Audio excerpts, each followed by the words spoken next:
off on Christianity until maybe the second or third, or till they're part of the inner circle. Then we look at, well, what do we call unity centers? And currently there's a lot of church, but look at this. Spiritual community for external is 48%. Even for internal, it's 41%. And for church, external 9%, internal 19%. So if you're feeling good about spiritual community, I would start using spiritual community to describe your spiritual community rather than church, because of some of the negative feelings that people have about church may keep them away just by that word. Then we looked at, well, what are the resources of unity? A church, spiritual center, beautiful place for retreats, full-feature website. And then we looked at, well, for unity churches and centers, what are the most appealing features? And spiritual social action is what these external audiences, they want to feed the homeless, they want to help people out, they want an inspiring minister, they want a like-minded community, and they want social activities. We then looked at shared values. When we did the workshops, we had the leadership pick the values that are a part of your organizations, and then we took that list out and said, well, which of these are most important to be your unity's guiding value? And for external, encourage personal initiative growth, be inclusive and open-minded. Internal audience, spiritual, holistic, intuitive. So again, look at the dialectic. We're going from personal initiative to spiritual. This is the transformation you're doing. This is like Maslow going from self-actualization to self-realization.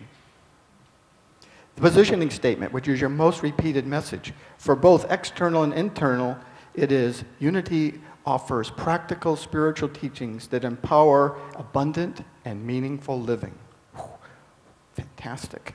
We put all this together into what we call a brand identity map. It's a one-page piece of paper that has all the key messages that were resonated most strongly internally and externally. And I would encourage you to get this brand identity map and start using these words and using these messages, because these messages we have proved through this research, 2,500 internal, huge numbers external, really resonate both with your current congregants as well as your future ones.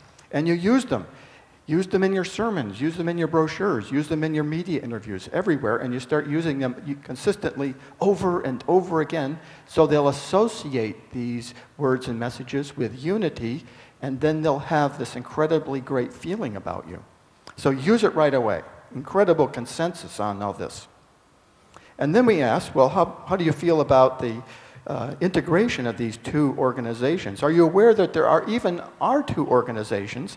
60% were aware. 40% internally weren't even aware that there were two organizations.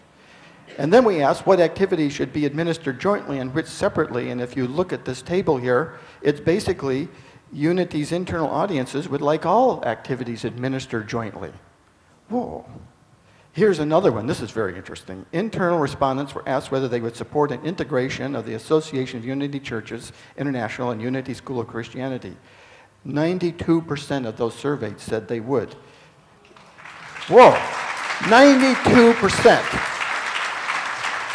90% of ministers support integration. Unity is about unification. Unity. Unification, not integration. And do it in steps. There's no hurry here. And then when they were asked, well, how fast should this happen? 22% said, in 1 year, please. Whoa, no, don't have to go that fast. This is evolution, not revolution. Go slow. Okay, a little bit now about imagery. Imagery is how you get in the person's brain, how you get in their mind. And if you show the right images, they just welcome you. So the goal of this testing was to find the right images, the right theme, the best poster designs. And then we tested thematic approaches of how to represent unity. So number one was spiritual social action, a focus on spiritual social action, and also abundant and meaningful living. And then we looked and had them rate the images in these themes. And so here are the top images from the external audience.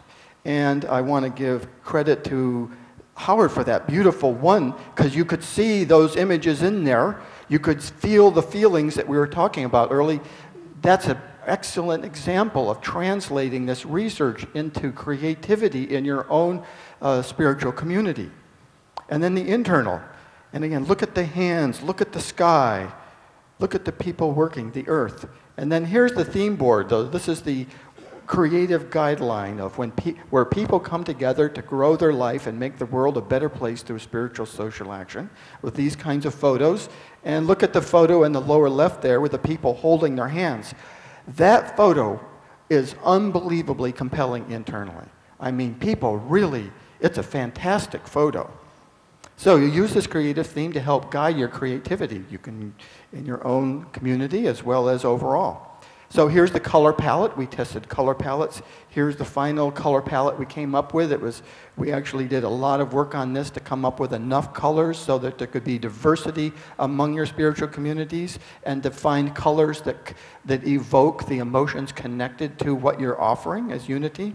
And here's the unity poster where people come together with the beautiful hands up in the air, in the beautiful sunlit sky and the silhouette images.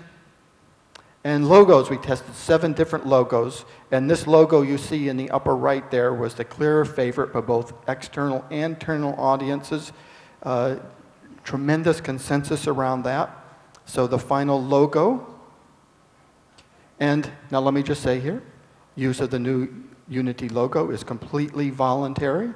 So what I'm going to show you now are communication tools and resources that are going to gradually become available to you if you choose to use them.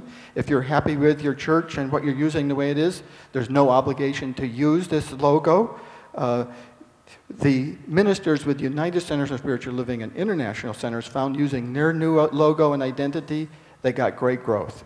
There's one minister up in Canada who said, he just went to it the whole way. He went from 1 service to 2 services to 3 services, and they're building a new building as we speak.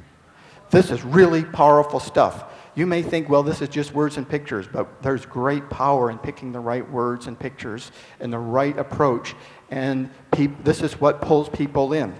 If you like what you see, if you want to grow, if you want to be part of a larger unified organization, these are great tools and opportunities for you to use. If you do use a logo, you need to use it as provided because it's trademarked. And we need to protect that trademark so no one else can use this logo and claim to be Unity if they aren't Unity and don't provide the spiritual resources that you provide.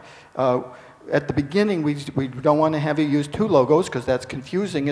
And this is evolutionary, so we're just looking for a few people here to perhaps just start off and try it out. So I don't want anyone to here feel any pressure that Chuck Pettis is coming rolling in here and, no. You need to feel good about it and let it evolve and see how it feels, and then watch the spiritual communities that use it and see what kind of success they have. And I predict they're going to have awesome success, just like Centers for Spiritual Living.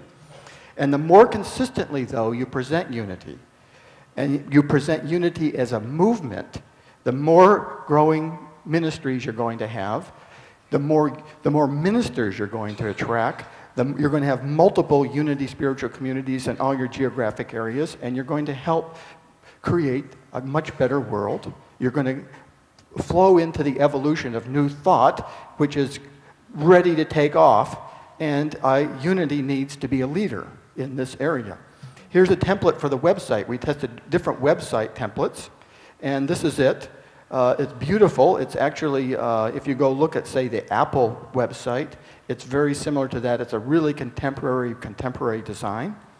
The website's going to take time to develop. They're going to be a unity.org website as well as a template for local spiritual communities.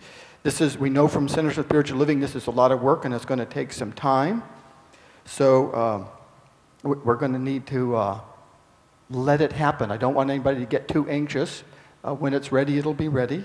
It's going to be a beautiful template. It'll have the language already built into it. It will have lots of opportunities for you to put in your own activities, your own material that are about your individual church. So there's this blend about the unification of unity with the individual churches and who you are and the identities you've created.